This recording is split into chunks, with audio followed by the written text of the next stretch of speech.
More of the Zach Gelb Show on Fox Sports 920 The Jersey.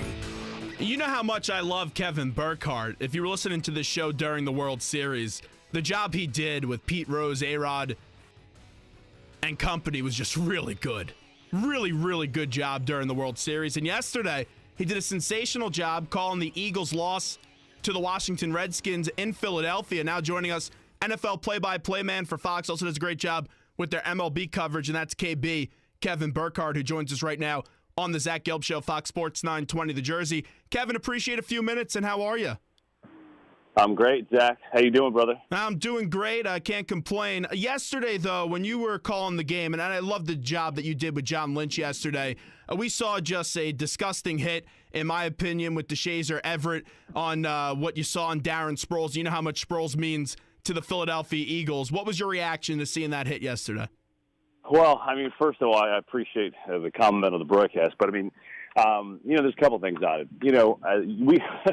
We heard that loud and clear up in the press box. Okay, there was no mics needed for that hit. It was so loud. But I think sometimes when you get those hits, I think a lot of them you see guys going across the middle, and you see guys getting hit, and they're going in for a hit, and sometimes the head gets up and they hit him in the next shoulder area, and it's unfortunate.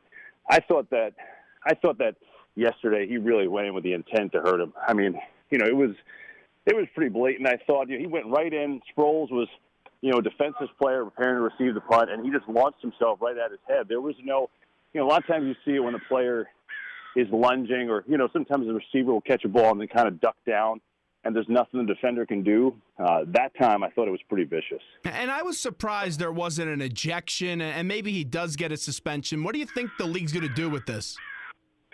I don't know about an ejection. I wasn't sure of that at the time, but I think he's going to get fined heavily. I think it was a vicious hit. I think it was, I thought it was somewhat intentful. I thought he easily could have went at him a different way.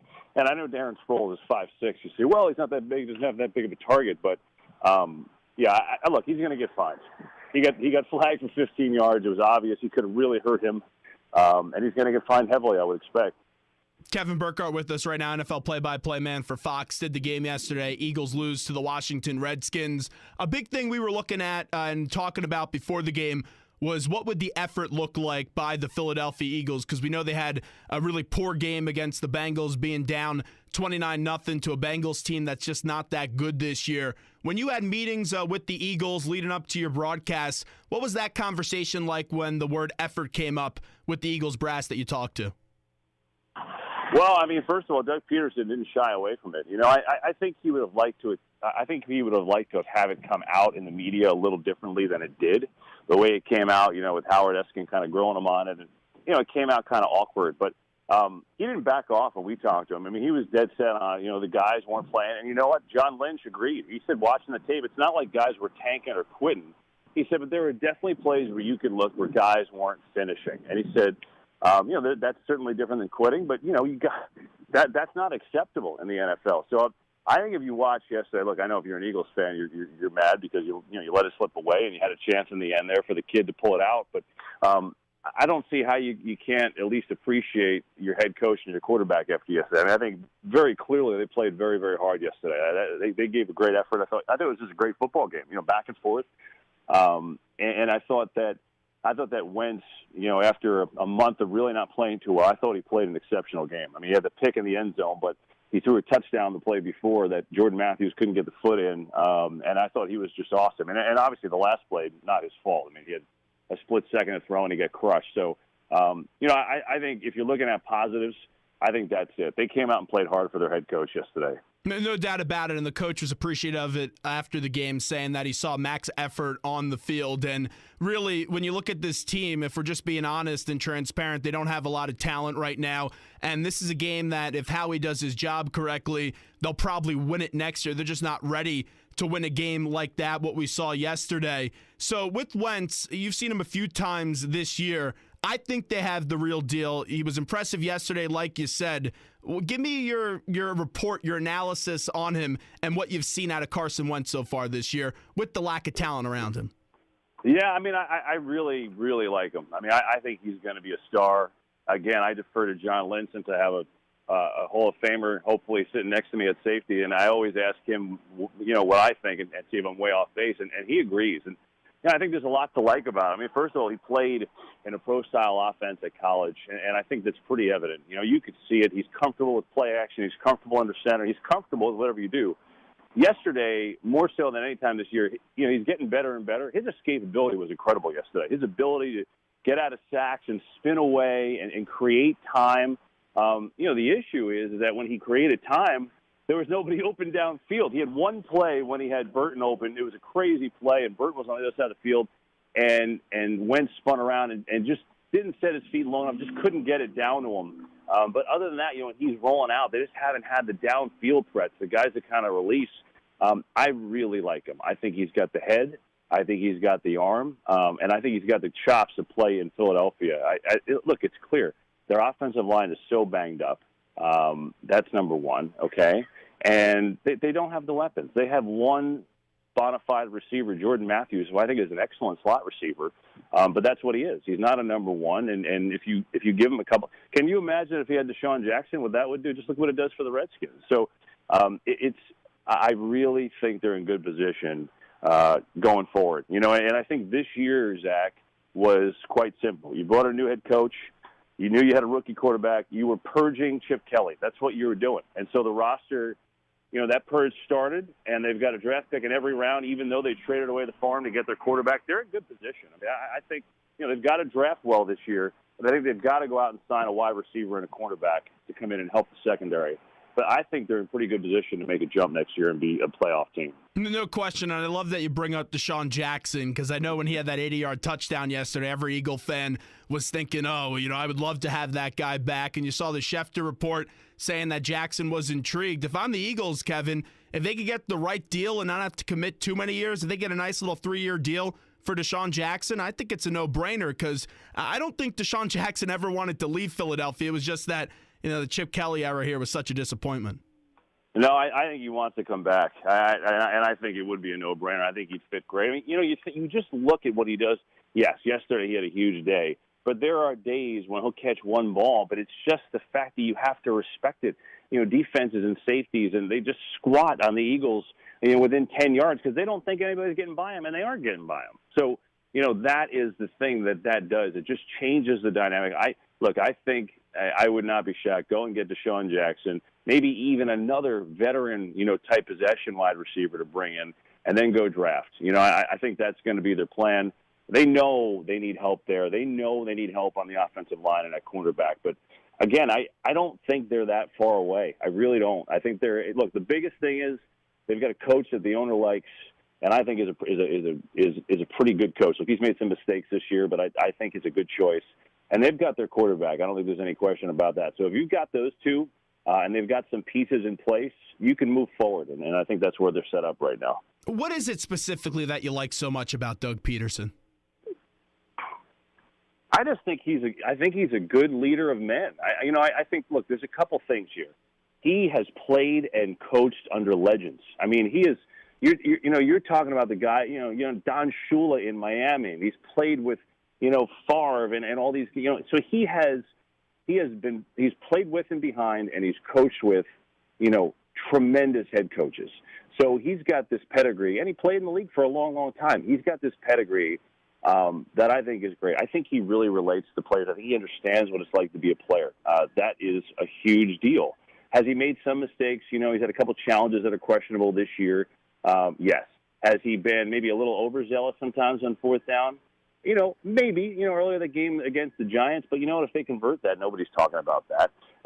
And this also, you have to remember, is the first year that he's calling plays. He's never called plays before. Even when Kansas City, he was the offensive coordinator, and he did for a time being. Andy Reid would kind of give it to him here and there, but it was Reid who was really the guy. So all of that, it's kind of learning. That part's kind of learning on the job for him. So I think he's a good leader of men. I think he relates to the players. I think he has a wealth of knowledge. And I think he understands how to delegate and let his assistants, chime in. I think he's got a good defensive coordinator. I think he's got a heck of a special teams coach. So I like him. We'll see. Obviously, you never know until it goes forward. But I do think he's going to be a good head coach. Kevin Burkhardt with us. Kevin, let's take care of that Giants-Cowboys game from last night. I've been saying it all year long. They put a lot of money into this defense, and Jerry Reese is getting worth every penny of Mr. Mara's money that he spent this offseason. No JPP last night, and it was like it was no problem at all. Aquara was great in that game. The secondary, very dominant. Just how about this Giants defense right now? Well, full disclosure, I was on a plane last night home from Philly. I didn't see it, and our plane didn't have TVs. So I didn't see the game, but I read about it and watched highlights this morning. I mean, the thing that I'll say is this. I've had the Giants a couple times. Our crew has, and I've watched them enough. I think their defense is the real deal, and I think if they get in the playoffs, nobody wants to see them, especially the Cowboys. You know, their offense is hit or miss. They don't have a running game, and they get very streaky. They'll go a whole half and do nothing, and all of a sudden, boom, boom, they got 2 touchdowns on back-to-back drives. That's how they are. It looks ugly sometimes, but that's how they are. Defensively, this is no fluke. They are legit. They're front. Now I did think that without JPP, they would take a major hit, and they still might because he was playing, I think, the best he's ever played this year. But this kid that they brought in last night, Aquara, it's funny. Last time we had the Giants, we had a meeting with JPP, and he went into it on his own. We didn't even ask about him, but he went into how he's tutoring this kid, and this kid reminds him of him, and he is going to be a tremendous player. And so he gets the opportunity last night, and he plays really, really well. So. But I think, look, they've got the line, they've got the rush, they've got the ability to set the edge, and their secondary is phenomenal. Now, again, I think there are at some point going to be some hits for losing JPP, and their offense is spotty. But I'll tell you what, I would not be shocked if the Giants went to the Super Bowl. I would not. Yeah, they just got to get that offense going more consistently, and that's been the problem. That offensive line, last night, I know you didn't get to watch the whole game, but Flowers, man, he's been a big problem, Kevin. Well, he's been erratic. He's had some games where he's done pretty well, but yeah, he struggles sometimes in that one-on-one in that pass blocking. Look, they also have been injured on the offensive line. I know a lot of teams have, but, they have been hurt there too, so I don't think that's changing. I don't think that all of a sudden the Giants are going to have this great running game, Zach. I think they are what they are. I think they're going to get hot and cold, and I think with their defense, they're going to win. If they could run it just a little bit, I think that's going to really behoove them. Let me ask you this, because there's some people today, and I just think it's stupid at this point, and I happen to like Tony Romo, and I think he's a very good quarterback, but there's a minuscule amount of people today saying Cowboys should go back to Romo. Isn't that just absurd and not fair to Dak Prescott only having 2 losses on the year?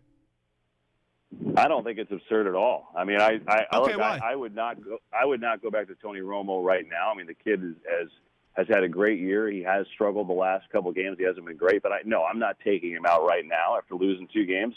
But I'll tell you this: if they go out and play the next couple of games and he's not sharp, Romo's in. I mean, that is the bottom line. As good as Dak Prescott has been, to me, if you're going to tell me, going in who is the better quarterback is Tony Romo. The reason why he didn't go into the lineup is because the Cowboys had lost 1 game because the offense was red hot. So guess what? If the offense cools down and he plays a couple bad games in a row, sorry, but the veteran Romo's going in there. So I don't think it's absurd at all. Again, I'm not doing it now, Zach, but I got my finger on the trigger because they've got some wiggle room. They've earned that. But still, if they play a couple games where he looks terrible and the offense doesn't play, you better believe Tony Romo's playing in the playoffs. And that's my point. Right now, I'm not making the change. If he has 2 more bad games, then maybe I could be more inclined to it. But right now, no way I'm making that change. Kevin Burkhardt, before we let you run, I just got to tell you 2 things that I'm very jealous of with your great career that you're having right now. One of them is working with Pete Rose, because your coverage during the World Series was great. Just tell my listening audience what it's like to work with Pete Rose, because he's very entertaining on those Fox broadcasts. Well, pretty much as you would imagine. It's like hanging out with your, at Thanksgiving you have that uncle that's really, really funny that makes everybody laugh. It's like hanging out with that uncle who happens to know every single thing about baseball. I mean, he remembers and knows everything. It is an unbelievable thing to hang out with him. He keeps everybody loose.